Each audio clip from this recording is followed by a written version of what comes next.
Life can use so many ways to let us know that something is no longer for us, but it's up to us to be able to read those signs and to move on. Hello everyone, my name is J.E. Marie and welcome back to Sol, also known as SOL, Student of Life. Today our topic is Let It Go, Do You. Now, when we say it doesn't really matter what the thing is. It can be the career change, which means a different company, a new industry, or you might want to be self-employed. It could be a relationship, it could be familial, friendship, romantic, a new hobby, a new project, or any specific practice. It applies to anything that would be a shift in your lifestyle towards the better. Now, what are the ways that life can kind of show us signs that something is no longer for us? Maybe you've just outgrown it. Maybe it was once beneficial and now it's hindering or detrimental to your growth and your health. Maybe you begin to feel inspired to put your energy elsewhere. Or it could just be that you prefer solitude over spending time with that specific thing, especially if that's a relationship. Or things just don't fit how they used to. Any of these things could be ways. There's definitely more, but these are the things that came to mind when I thought of signs that the world or that life shows us that something is no longer for us. Now, once you realize that something is no longer for you, what do? So keep in mind that just because you're no longer compatible with a specific person or a specific thing, it doesn't mean that it's inherently bad or anything is actually wrong with it. It just means that there's been a shift either in you or in that thing, and now there's an opportunity for you to exist in a new way. Also, another thing that I would really hope that you keep in mind is that you should do your best to separate from said thing with grace and peace. Sometimes this could mean making a phase-out plan if possible. In relationships, sometimes this isn't always the best thing, so opt for the safest option. Don't be that guy that starts a fight with your girlfriend just because you're ready to break up. Don't be that person.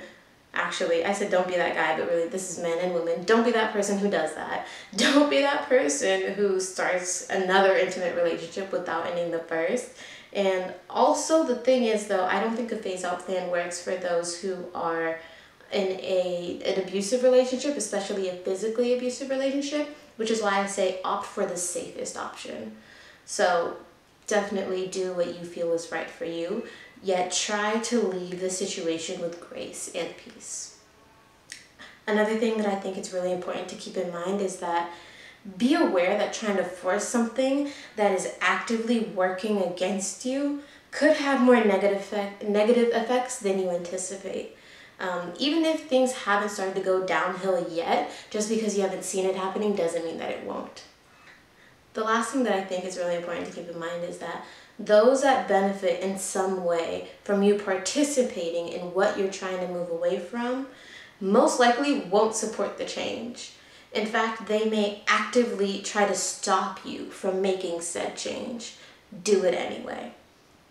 So, some tips and key takeaways for today's video is only you know what is best for you. So don't allow someone else's opinion of how they think you should be living your life dictate your reality. Also, this really means that you need to build the skill of listening to your own intuition and knowing yourself. Then follow that leading that you have once you build that skill. And it's kind of crazy because in terms of your intuition, it's something that you have to practice listening to know what it's actually telling you. But we'll talk about that in a different video. Another key takeaway is do not force anything. If it's something that is really for you, then it'll come back around at a later time when you're ready for it. Sometimes you just need a break from something so you can get a fresh perspective, and sometimes there's a skill or something else that you need to acquire so that you are more capable in that area. Another thing in terms of forcing, don't confuse forcing something with hard work. There are plenty of things in our life that we want to cultivate that require hard work in order to get them or maintain them in our lives. But if you have to ignore clear signs that something isn't working, then you are definitely forcing it. So definitely something to take into account. And the last tip and key takeaway for today is that you should definitely give yourself the space. Give yourself the space and the freedom to discover what it is you could be doing instead, or where else you could be placing your energy. This can come in the form of inspirations or synchronicities. This could be something you've put down in the past, but you suddenly feel the urge to pick it back up. And it's really important throughout the process not to rush the process. Just take the time to explore the possibilities. Now, thank you for joining me for today's video. Again, this is Let It Go, Do You.